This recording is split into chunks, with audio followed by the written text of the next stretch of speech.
E aí galera, sejam muito bem-vindos a mais este analisador, falando, ou pelo menos tentando explicar o impossível, que é falar sobre Morbius. Neste canal a gente fala de outras coisas muito mais fáceis, como por exemplo Cavaleiro da Lua, todas as quartas-feiras aqui comentando episódio a episódio. E teremos nessa semana uma live especial por amor a Rey, que vai ser aniversário da Daisy Ridley no domingo que vem. Então vamos ter uma live aqui com o pessoal que ama a Rey e ama tudo que aconteceu nas sequels de Star Wars aqui com vocês pra gente trocar uma ideia. Então venha com a gente que vai ser muito legal, muito mais legal do que assistir Morbius, na verdade. Mas hoje eu não vou ficar aqui só no hate. Logicamente o filme é uma tristeza, é uma desgraça, é lamentável, mas a gente vai tentar conversar um pouquinho por quê. Porque eu fui assistir o filme sabendo do que eu assisti. Eu sabia que lá eu não ia ver uma grande obra cinematográfica, não ia ver algo reinventivo, muito gigantesco, megalomaníaco, que ia influenciar no cinema dali pra frente, principalmente na Marvel como um todo. Eu sabia que eu ia ver um filme questionável, porque o filme conta a história de Michael Mobius, um médico barra cientista barra ganhador do prêmio Nobel, que fez uma espécie de sangue artificial, que salvou várias vidas já. Só que ele fez isso nos estudos baseados em seu próprio problema, que ele tinha uma deficiência congênita desde pequeno, provavelmente uma paralisia infantil, que foi seguindo com ele a vida toda e incomodou não só a ele, mas também ao seu amigo mais próximo de clínica, Milo, que, vamos colocar assim, sofriam bastante com a questão de serem imperfeitos perante a sociedade. Eles sofriam bullying juntos, eles cresceram juntos. E nisso o Mobius tentou ajudar o Milo, ao passo que se ajudava também, tentando buscar uma cura para a deficiência que eles tinham. E nisso eu já matei quase 40 minutos do filme para vocês. Então assim, além disso é tudo calcado numa uma questão assim que eu posso colocar meio mórbida, meio vampiresca assim, mórbida, por conta de que ele vai atrás de soluções em cima de morcegos. É o Batman da Marvel. Não, esse é o Cavaleiro da Lua, que você pode assistir com a gente toda quarta-feira também. Então ele vai até na Costa Rica, atrás de morcegos especiais lá, que tem a questão do coagulamento do sangue. Porque o morcego, ele chupa o sangue dos outros, só que ele tem moléculas que não deixam ele coagular dentro do corpo e fazem ele virar alimento. Basicamente é isso, na ciência do filme, que é outra coisa que é qualquer nota lá. E em cima disso ele desenvolve vários protótipos, testa em animaizinhos, com ratinhos e tudo mais lá, pra ver se eles recuperam, e aí ele vai fazer um teste, logicamente, nele, por conta de ele ter muito amor, e ele não quer ver as pessoas próximas a ele sofrendo, então ele vai testar diretamente nele. E com isso ele acaba sofrendo com o próprio experimento dele, que é algo que até a própria Anvisa americana, sei lá, não aprovou ele fazer, ele foi fazer em águas internacionais. Levou um laboratório inteiro pra dentro de um barco. E aí ele acabou virando um morcego. Ele ficou no meio do caminho do vampiro e do morcego. É o plot do personagem mesmo. Mas aí, como ele parava em pé, agora ele tinha se curado, segundo a visão do Milo. Então ele não precisava agora, vamos colocar assim, ficar demorando tanto pra passar essa parada, essa cura pra ele. E acabou gerando a fúria do rapaz, que acabou também tomando o mesmo soro que ele ali. E eles ficaram mais 1h30 se degladiando o filme inteiro, assim, atacando quem amava, aquela doutora lá que é ultra genérica, parece a Madani do Justiceiro lá, que é o interesse romântico do Morbius também lá. Então assim, é basicamente isso. Sobre a questão visual do filme, é ruim de verdade, mas não dá pra falar que é injusta, que é mal feita em relação aos quadrinhos. Primeiro porque, cara, ele vira um monstrengo assim, até ok, não é nada assim que vai te estragar. Logicamente tinha um CG que parecia filtro do TikTok, ele fazia aí mudava a cara dele assim, como se fosse o vampirão doidão lá, barra morcegão, barra... Ele fica no meio do caminho, é muito difícil definir o que ele é. Mas tem o segundo fator, que é que o visual do Morbius é cagado mesmo, e ele parece muito com o Jared Leto na vida real. Então é fácil você fazer em cima do Jared Leto um Morbius ali, tá ligado? Logicamente, o filme ser chato é baseado nesse roteiro que é simples, mas esticado por 2 horas. Não precisava você esticar tanto, dar tanto dos sofrimentos e dramas no rolê ali, que não tinham, na verdade. Não cabia você esticar uma história além da conta ali, por conta de que são personagens que não têm um conhecimento tão grande do grande público assim, não tem uma trobase tão grande, e você não preencheu esse tempo com coisas pra enriquecer esse personagem, você preencheu com dramas locais, dramas que se resolveram no mesmo filme. Então não tem motivo você ficar assistindo 2 horas compenetrado e tal, assim. Cara, você perde o foco muito fácil vendo o filme, porque ele não tem nada atrativo, assim. A questão dos efeitos é bem esquisito. Cara, tem muita questão de você colocar, assim, alguma cena, sei lá, de impacto, de batida, e ele tem uma questão que quando ele pula, ele fica tipo que nem o Noturno, que sai uns raiozinhos junto dele, assim, tá ligado? Mas ele não consegue teleportar, então, mas o rastro dele fica assim. E, tipo, tem cena de ação que, basicamente, os caras, não sei se não tinha dinheiro pra fazer o CG, embaça a tela tudo com aquele risquinho, tá ligado? Com aquela coisa caótica, assim. E você acaba... Cara, o que é que eu tô vendo aqui? Mesmo você prestando atenção, você não entende o que você tá vendo. Nitidamente, eles colocaram ali uma parede de CG pra você não entender, mas só ter a visão caótica da situação. E falando em visão caótica... Cara, é muito fácil bater nesse filme, não coisa que bater em Mendigo, ou nem tanto, que é muito mal filmado. Eles tentam colocar uma questão de uma câmera handcam, assim, como se o cara estivesse filmando tudo que tá acontecendo como se fosse com a mão, tá ligado? Mas ela balança demais, ela tem uns enquadramentos muito esquisitos, assim. Não dá pra entender, eu acho que grande parte do dinheiro que foi gastado nesse filme foi com o salário de Jared Leto, velho. Não pode ser isso, porque é tudo meio paupérrimo na história. Mas tem uma série de motivos que levaram esse filme a ser feito aqui. E a gente vai começar falando de uma delas, que é meio que já fecha o filme, porque eu acredito que rolou isso, porque tem muito espaço vazio preenchido com coisa que não tem nada a ver no filme.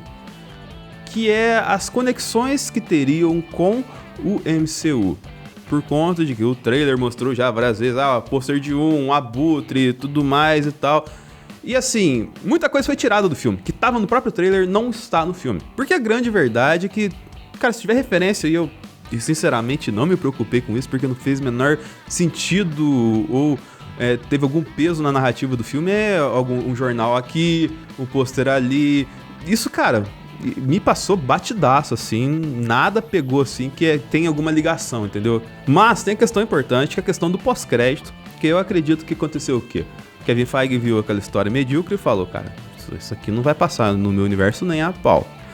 Então ele cortou tudo que tinha, se tinha alguma coisa de Marvel da história, e jogou lá pra 40 segundos nos pós-créditos. São 2 pós-créditos, que são no meio do pós-crédito também, então assim, no meio do crédito. Então assim, e os 2 são relacionados ao Abutre. E eles são a melhor coisa do filme porque ajudam a explicar uma questão que ficou muito nebulosa no filme do Aranha Sem Volta Pra Casa.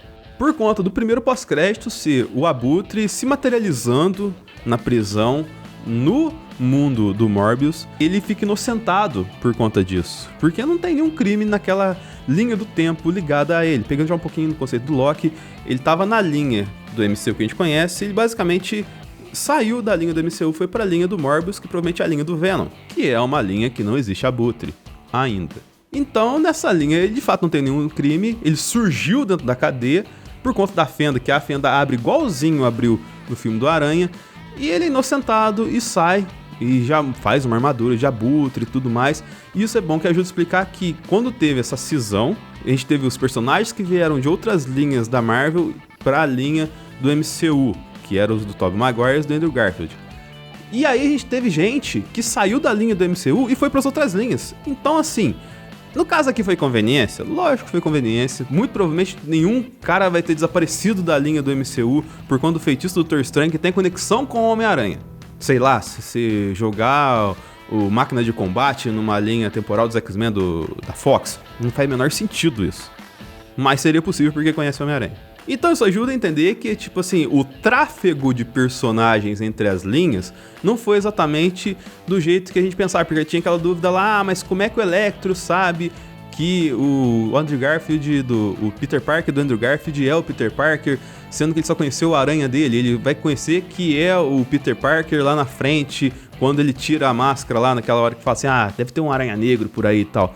Por conta disso, por conta que quem estava relacionado com o Peter Parker em algum momento da sua vida foi jogado de uma linha para outra nesse feitiço que deu errado do Doutor Estranho. E o segundo pós-créditos é o Abutre aparecendo com uma armadura um pouco diferente do que a gente conhece, falando que é montar uma galera com o Morbius. E o Morbius fala, é isso aí, cara, vamos nessa.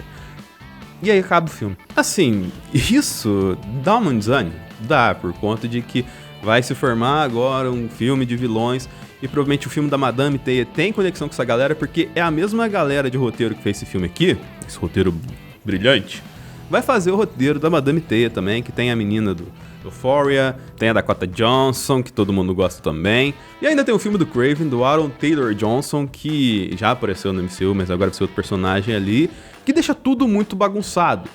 Então assim, já tem um grupo bem aquém de vilões ali que a Sony está juntando pra fazer um rolê. Nisso que seria o universo do Aranha da Sony. Eu acho que o nome é alguma coisa assim, que eles estão tentando formar pra manter ainda a atenção do fã sobre as propriedades da Sony ligadas ao Homem-Aranha. Mas o Homem-Aranha em si tá com a Marvel agora.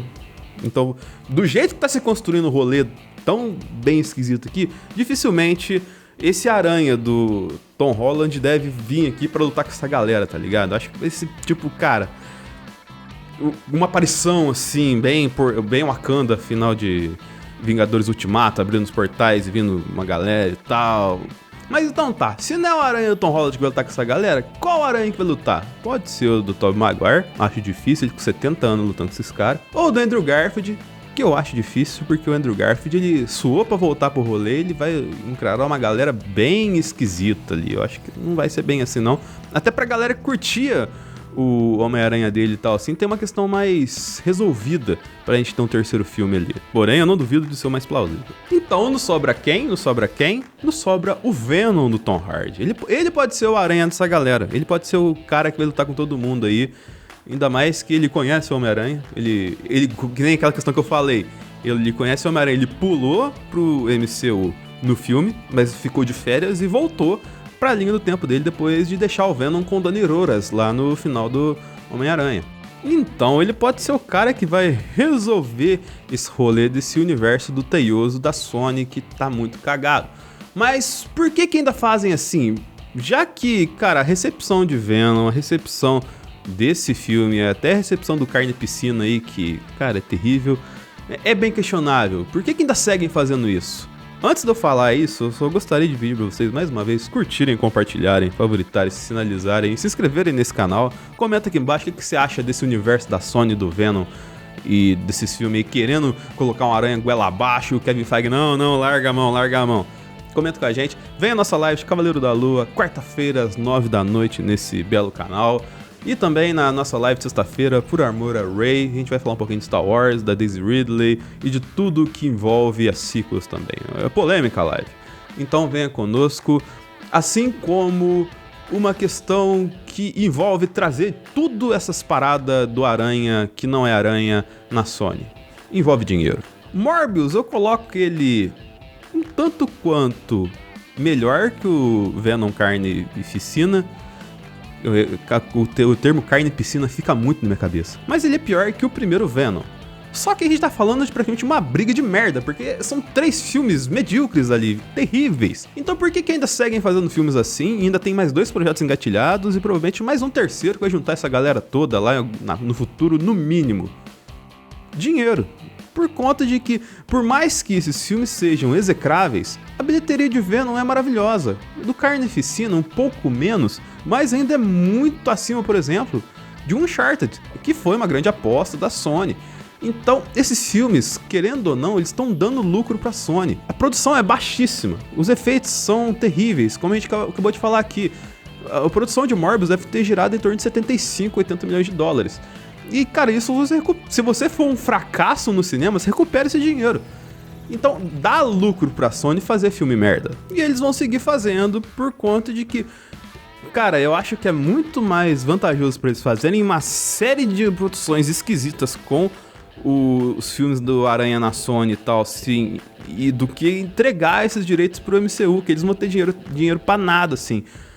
Aí, de vez em quando, eles vão lá, faz um filme do Aranha com Tom Holland, faz 1,5 bilhão e ganha mais uma bolada pra continuar fazendo esse filme ruim, tá ligado? Então, meio que a conta fecha pra eles.